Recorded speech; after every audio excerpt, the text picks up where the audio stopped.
সুপ্রিয় দর্শক শ্রোতা মণ্ডলী, আপনি এই মুহূর্তে আমাকে যে যেখান থেকে দেখছেন এবং যে যেখান থেকে শুনছেন, আপনাদের সকলকে জানাই আমি আমার আন্তরিক অভিনন্দন এবং শুভেচ্ছা এবং কৃতজ্ঞতা প্রকাশ করছি। কন্টিনিউয়াসলি আপনারা আমাকে সাবস্ক্রাইব করে উৎসাহ দেওয়ার জন্য। হেডলাইন এবং ব্যানার দেখে হয়তো আপনার চিন্তা করছেন হঠাৎ করে আমি এটা কি বললাম, যে সেফ এক্সিট ডিল, জামাত ক্ষমতার পথে। জি, এটাই আসলে সত্য। যদি আপনারা একটু ভালো করে খেয়াল করেন, 2024-এর 5ই আগস্টের পর থেকে আজ পর্যন্ত যা যা ঘটছে তা যদি একটু খেয়াল করেন তাহলে আপনারা ঘটনাটা বুঝে যাবেন। যুদ্ধাপরাধী দল জামাতে ইসলাম তারা নিষিদ্ধ ছিল, তাদের প্রতীকও ছিল না, এটা হাইকোর্টের রায়, কোনো অর্ডিন্যান্সে না। এরপরও 5ই আগস্টের পরে আমাদের মহামান্য সেনা প্রধান তাদেরকে সর্বপ্রথম ডেকেছিল, তাদের আমিরের সাথে 3 তারিখ রাতে কথা বলেছিল। 4 তারিখ যদিও বিএনপির অন্যদের সাথে কথা বলে, কিন্তু 3 তারিখ রাতে বৈঠক করেছিল প্রথমে জামাতের আমিরের সাথে। এবং উনি প্রথম বক্তৃতায় উনি 2বার আমিরে জামাতের কথা বলেছিল, মনে আছে নিশ্চয় আপনাদের। এখন তাদেরকে এনেছে মূলধারার রাজনীতিতে। এবং একটা জিনিস যদি খেয়াল করেন, যে 5ই আগস্টের পরে খালেদা জিয়া কিন্তু জামিন পেয়ে গিয়েছিল। উনি তো হসপিটালেই ছিলেন আগে থেকেও, জামিনও ছিলেন, কিন্তু ওনাকে সরাসরি হসপিটাল থেকে বাসায় নিয়ে আসা হয়, বাসায় ছিলেন। এরপরে জানুয়ারি মাসে উনি ওনার বাসা থেকে লন্ডনে এসেছেন, লন্ডনে ট্রিটমেন্ট নিয়েছেন, লন্ডনে ট্রিটমেন্ট নেওয়ার পরে উনি বাংলাদেশে ফেরত গিয়েছেন সুস্থ স্বাভাবিকভাবে। কিন্তু ওনার কোনো বক্তৃতা বিবৃতি বা কিচ্ছু ছিল না, না কোনো জনসমাবেশে এসেছেন, না কোনো ভার্চুয়ালি কোনো মিটিংয়ে যোগ দিয়েছেন, কোনো কিছুই ওনাকে আসলে করতে দেওয়া হয়নি। ওনাকে ওভাবেই রেখে দেওয়া হয়েছিল, মানে আপনি ম্যাডাম চুপ থাকবেন, কোনো কথা বললেন না, আমরা করতেছি। আর বিএনপির তারেকের সাথে এখানে বাকিরা দেখা করে, ইউনূস সরকার দেখা করে তারা একটা মূলা ঝুলাই দিয়ে গেছেন। এরপরে ওনারা চেষ্টা করেছিলেন যে জামাত, এনসিপি এবং বিএনপি দিয়ে কোনো মতে একটা ইলেকশন করাই ফেলবে। এর মধ্যে আন্তর্জাতিক চাপ টাপ যা ছিল তাতেও ওনাদেরকে কাবু করা যায় না। ওনারা মানে কোনো মতে একটা নির্বাচন করবেন। নির্বাচন করে আসলে ওনাদের ইচ্ছা যেটা ছিল সেটা হচ্ছে জামাতি ইসলামকে ক্ষমতা দিয়ে যাওয়া, এনসিপি জামাতকে। এখন আপনারা বলতে পারেন হঠাৎ করে কেন আমি হঠাৎ বলছি জামাত ইসলামের ক্ষমতা দিয়ে যাওয়া, এটা আবার কি? এটা হচ্ছে, দেখেন, ওনাদের এই জিনিসটা, এই থিমটা ওনারা তৈরি করেছে আসলে পাকিস্তান থেকে। পাকিস্তানি সেনাবাহিনী যেমন কোনো কিছুতে নেই, ওরা পেছনে আছে, কিন্তু চাইলেই কালকে সকালে রাষ্ট্রপতি গেছে গা, অন্য দল আসছে, এই দল গেছে গা, তো ওই দল আসছে, কিন্তু মূল ক্ষমতার কেন্দ্রবিন্দু কিন্তু সেনাবাহিনী। কিন্তু সেনাবাহিনী কোথাও নেই, মানে এটা হচ্ছে যে ঘটনা সত্য কিন্তু প্রমাণ করতে পারবেন না আপনি। সেনাবাহিনী সব নাড়াচাড়া করছে, যত পয়সা যত যাই কিছু বাজেটের 70% পাকিস্তানি সেনাবাহিনী খায়। তেমনই একটা সিস্টেম ওনারা এখন বাংলাদেশে চালু করার জন্য চেষ্টা চালিয়ে যাচ্ছেন এবং চলছে, সেটা 5ই আগস্টের পর থেকে। তা নাহলে আপনি একটা জিনিস দেখেন, আমাদের বিমান বাহিনী প্রধান পাকিস্তান গিয়ে যুদ্ধ বিমান কেনার চুক্তি করে। আমাদের সেনা প্রধান, বিমান বাহিনী প্রধান, নৌবাহিনী প্রধান এক হয়ে পাকিস্তানের সাথে নিরাপত্তা চুক্তি করার জন্য উৎসাহিত। পাকিস্তান আসছে যাচ্ছে, ওনারা আসছে যাচ্ছে, সব কিছু ভাবটা এমন যে পুরোপুরি ওনারা যে পাকিস্তান মাইন্ডেড হচ্ছে, সেটা হচ্ছে মূল কথা। এবং এই মুহূর্তে যেটা চলছে আবার, সেটা হচ্ছে যে এখন একই কারেন্সি করার চেষ্টা করছে, পাকিস্তান এবং বাংলাদেশের কারেন্সি একটাই হবে, এইটারও নাকি চেষ্টা চলছে। যার কারণে আমাদের অর্থনৈতিক অবস্থাকে এই দৈন্য দশায় নেওয়া হচ্ছে, যাতে পাবলিক না বলে যে এইটা কি হলো। তা এই যখন সব অবস্থা, এরই মধ্যে বিএনপি কিন্তু এখনো বুঝতে পারতেছে না। বিএনপি যদি বুঝতে পারতো, আপনি দেখেন গত 5ই আগস্টের পর থেকে এখন পর্যন্ত আপনার সেনাবাহিনীর হাতে নিহতের সংখ্যা 40 জন, তার মধ্যে 30 থেকে 32 জনই আছে বিএনপির। গত 2 সপ্তাহে বা গতকালকেও যদি চিন্তা করেন, এই 2-3 সপ্তাহে আপনার 4 জন মারা গেছে বিএনপির। এক ছেলে তো চিটংয়ে বাবার জিয়াফত খেতে গিয়ে ওখান থেকে সেনাবাহিনী তুলে নিয়ে যায়, পরে মৃত অবস্থায় ফেরত দেয়। এরপর চুয়াডাঙ্গার একটা ছেলে, গতকাল রাতের আর একটা ছেলে, সবই সেনাবাহিনীর হাতে অবৈধভাবে তুলে নিয়ে হত্যা। এইটার জন্য কিন্তু বিএনপি এত শক্তিশালী, বাংলাদেশের সমস্তময় ক্ষমতার অধিকারী, এই মুহূর্তে কিছুই বলতে পারছে না, কারণ ভয়ে আছে বিএনপি। আওয়ামী লীগের তো এই পর্যন্ত জেলখানায় মারা গেছে 100 কতজন, এবং ইন টোটাল সারা বাংলাদেশে মারা গেছে 3,000 আওয়ামী লীগ নেতাকর্মী। তা আওয়ামী লীগ তো ক্ষমতায় নেয়, আওয়ামী লীগের রাখেই নেয়, আওয়ামী লীগের ফুল কোণঠাসা করে দিছে। কিন্তু বিএনপি এত ক্ষমতাধর হওয়ার পরও বিএনপির এই যে বললাম আপনার 32 জন, এবং গত 2 সপ্তাহে 3 জন, এদের ব্যাপারে বিএনপি একটা টু শব্দ করেন। তা হচ্ছে আসলে মূলত তারেকের সমস্যা ছিল যে সেনাপ্রধানই তাকে আসতে দিতে চাইতেছিল না। ওই যে সবাই বলতেছি যারা ওই সময় তারেককে মেরেছিল তারা হয়তো এখন কেউ কেউ মেজর, কেউ কেউ লেফটেন্যান্ট কর্নেল এরকম পদে আছে, তাদের একটা বিচার হয়ে যেতে পারে এইসব। এবং এখন সেনাবাহিনী জানে যে এই যে 30, 40, 50 জন যা মারা গেল বিএনপির, এইটা নিয়ে কিন্তু বিএনপি আগামীতে সরকারে আসলেই একটা ভেজাল হবে। এবং সেনাপ্রধান এই পর্যন্ত ওনার হয়ে কাজ করা যাদেরকে উনি ছেড়ে দিয়েছেন, বিভিন্নভাবে উনি দেশ ত্যাগে উৎসাহিত করেছেন, দেশ ত্যাগ করতে পেরেছেন এবং অন্যান্য দেশে চলে গেছেন, এগুলো উনি সুবিধা আদায় করেছিলেন একমাত্র জামাতের সাথে। কারণ যারা চলে যেতে পেরেছেন বা চলে গেছেন, ওরা শেষ মুহূর্তে সেনাপ্রধানের কথা মানতে বাধ্য হয়েছিলেন 3, 4, 5 তারিখে। সেনাপ্রধান এত কিছু, এবং সেনাপ্রধানও যদি আগামী মাসে যদি ওনার যদি শেষ হয়ে যায় ওনার চাকরি জীবন, তাহলে ওনাকেও সেফ এক্সিট নিতে হবে। আর জামাত যদি ক্ষমতায় আসে, তাহলে এটা ডিল যেটা হয়েছে সেটা হচ্ছে যে ইউনুসও 30 জন, ইউনিসের এখন ইন্টারিম গভর্নমেন্টে যারা আছে তারা, এবং কিছু সচিব, কিছু পুলিশের বড় বড় কর্মকর্তা, আইজিপি, ডিআইজি, এগুলো ছাড়াও আরও কিছু লোকসহ, মানে ইউনুসীয় গংয়ের 30 জন সরাসরি সেফ এক্সিট নিয়ে চলে যাবে। এবং সেনাবাহিনীও যে চাচ্ছে জামাতকে দিতে, তার কিছু নজির আপনারা হয়তো ছোটোখাটো করে দেখছেন। আমি এই মুহূর্তে আপনাকে একটা ভিডিও দেখাচ্ছি, এই ভিডিওটাতে দেখেন। কত নম্বর আসুন? চট্টগ্রাম 3 हमने ये आशियूर আমাদের দিকে তারিখ লিখে নিলাম, ফলাফল লিখে তারিখ এখন দিতে না না না তার জন্য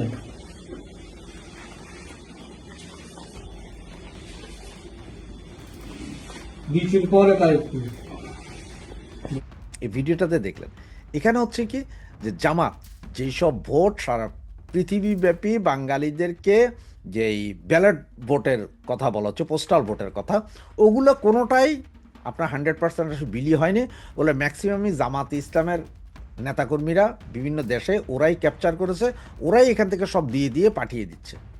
তার মানে হচ্ছে প্রতি আসনের জন্য যদি 300 করে 3000 করেও ভোট হয়, এটা কিন্তু বিশাল ভোট।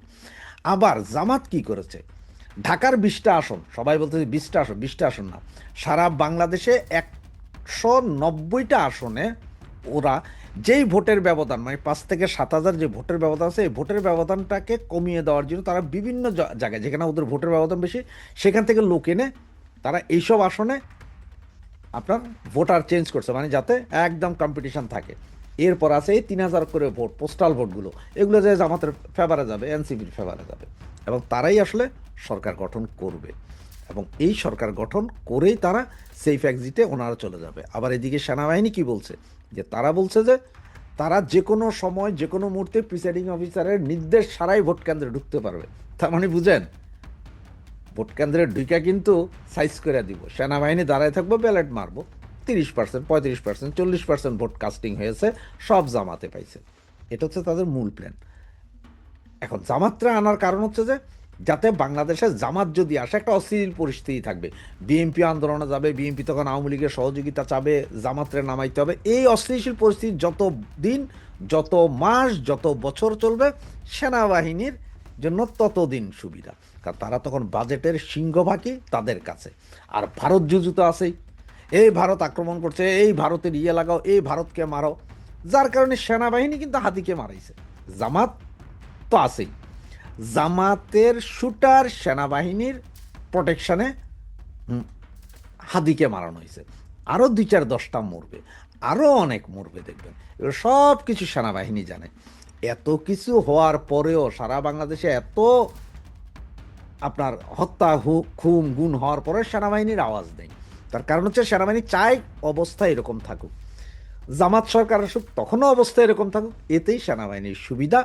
এবং এটাই হচ্ছে যে মূল প্ল্যান, সেনাবাহিনীর মূল প্ল্যান হচ্ছে দেশ অস্থিতিশীল থাকবে, ওদের লাভ। জামাতের দরকার হচ্ছে ক্ষমতায় আসা, ডাক্তার ইউনূসের হচ্ছে কোনো মতে দিয়ে ইলেকশন একটা করে সেফ এক্সিট নিয়ে ওনার 30 জন নিয়ে উনি চলে যাওয়া, যেটা চুক্তি অলরেডি তাদের মধ্যে হয়ে গেছে।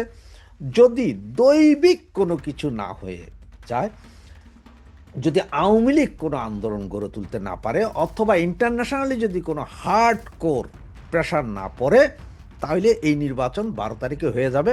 এবং লিখে রাখেন, জামাতি ক্ষমতায় আসছে।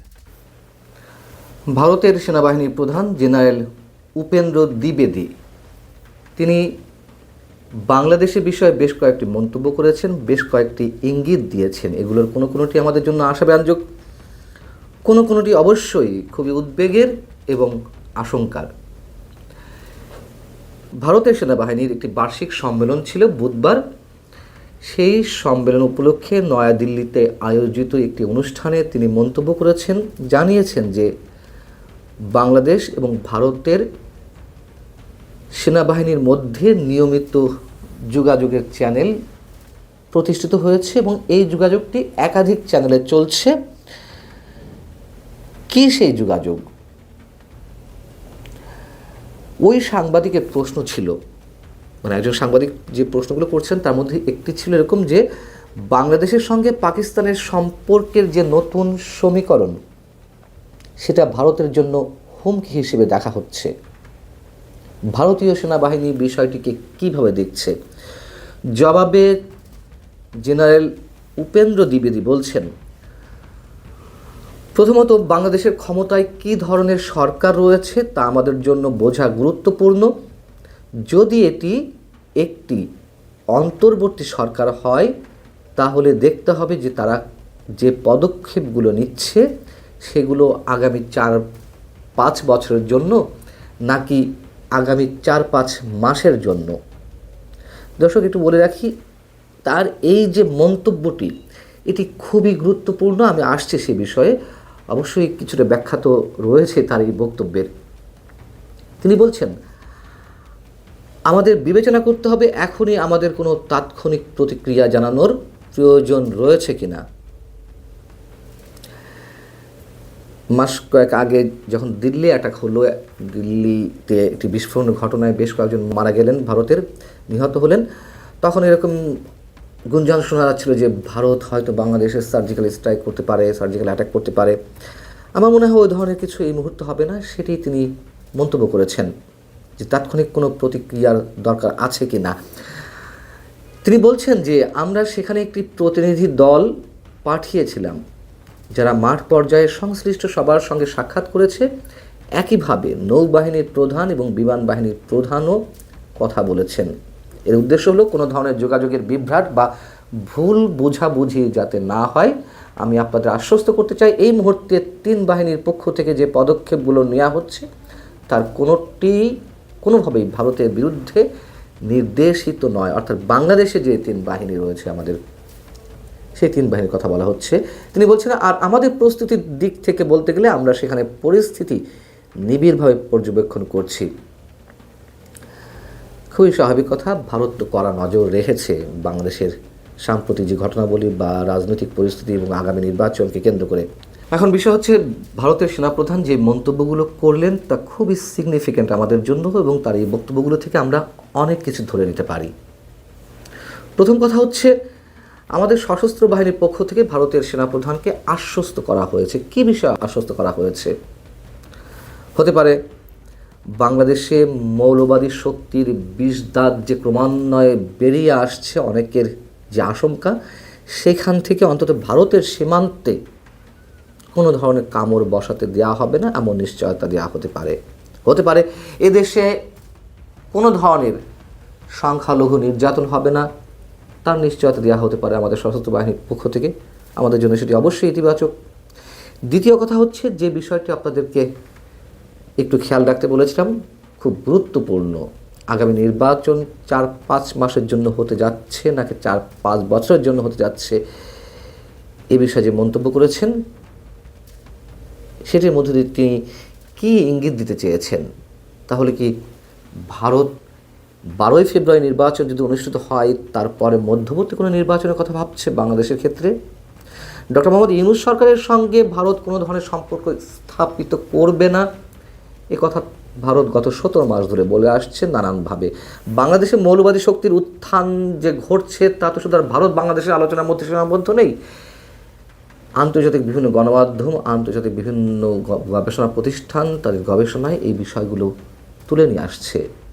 পাকিস্তানের সঙ্গে যে বাংলাদেশের অতিমাত্রায় সখ্যতা, মানে ইতিহাসের সর্বোচ্চ পর্যায়ের সখ্যতা, তা তো অনেকের কাছেই উদ্বেগের।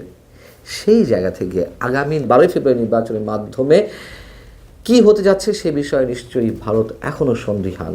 যদি জামাত নিয়ন্ত্রণাধীন জোট, এনসিপি সহ তাদের যে জোট, সেই শক্তির উত্থান ঘটে, অথবা ভারত বাংলাদেশে এই নির্বাচনের মাধ্যমে যে ধরনের সরকার দেখতে চাচ্ছে সেটি যদি তাদের প্রত্যাশা অনুযায়ী না হয়, তাহলে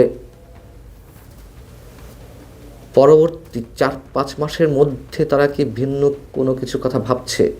এ প্রশ্ন অবশ্যই আমাদেরকে ভাবাচ্ছে। পাকিস্তান থেকে আবার JF-17 যুদ্ধবিমান কেনার কথাবার্তা চলছে বাংলাদেশের পক্ষ থেকে। ভারতের বিচ্ছিন্নতাবাদীদের বাংলাদেশে আশ্রয় দেওয়ার ঘোষণা দেওয়া হয় এনসিপির কোনো শীর্ষ নেতার পক্ষ থেকে বা হাসনাত আবদুল্লাহদের পক্ষ থেকে। আনন্দবাজার দাবি করে যে ভারতের বিচ্ছিন্নতাবাদী সংগঠন উলফার নেতা পরেশ বড়ুয়া বাংলাদেশে আশ্রয় নিয়েছে। এনসিপি সহ এরকম কয়েকটি রাজনৈতিক সংগঠন বা রাজনৈতিক শক্তির নেতাদের পক্ষ থেকে যখন হুমকি দেওয়া হয়, অসংখ্যবার হুমকি দেওয়া হয় ভারত সীমান্তে আক্রমণ করার কিংবা 7 সিস্টার্স বিচ্ছিন্ন করার হুমকি দেওয়া হয়, এগুলো তো কোনোটাই ভারতের জন্য সুখকর কিছু নয়। বাংলাদেশের সংখ্যালঘু নির্যাতনের অভিযোগ থেকে যদিও কোনোটির ক্ষেত্রে ভারত অতিরঞ্জিত অভিযোগ করেছে, এটাও সত্য। যাই হোক, সে ধরনের অভিযোগ থেকে এখন বাংলাদেশ ভারতের মধ্যকার যে ক্রীড়া অঙ্গন, সেই অভিযোগের বা ভারতের যে বিরূপ মনোভাবের কালো ছায়া সেখানেও পড়েছে। এগুলোর কোনোটি আমাদের জন্য সুখকর কিছু নয়। অতএব ভারত নিঃসন্দেহে কড়া নজর রাখছে আমাদের উপরে। ভারত পায়ে পাড়া দিয়ে আমাদের সাথে সংঘর্ষ জড়াতে আসছে নাকি আমরা ভারতের পায়ে পাড়া দিয়ে সংঘর্ষ বাঁধাতে চাইছি, যুদ্ধ বাঁধাতে চাইছি, সেগুলো নিশ্চয়ই বিবেচনার দাবি রাখে। এবং সেনাপ্রধানের সঙ্গে, আমাদের সেনাপ্রধান জেনারেল ওয়াকারুজ্জামানের সঙ্গে উপেন্দ্র দ্বিবেদীর যে নিয়মিত যোগাযোগ, সেটি আমরা জানি যে নিয়মিত যোগাযোগ আছে। এর আগে তিনি মন্তব্য করেছিলেন গত বছরের বার্ষিক সম্মেলনে সেনাবাহিনী সে দেশের, তিনি মন্তব্য করেছিলেন যে 2024-এর 5 আগস্ট যা কিছু ঘটেছে সেই মুহূর্তে আমাদের জেনারেল ওয়াকার সাহেব এবং উপেন্দ্র দ্বিবেদীর মধ্যে নিয়মিত যোগাযোগ ছিল, এই মন্তব্য তিনি করেছিলেন। সব মিলিয়ে আগামী নির্বাচন অবশ্যই এখনো পর্যন্ত অনেক সন্দেহের দোলাচলের মধ্যে রয়েছে। ভালো থাকুন সবাই, আল্লাহ হাফেজ।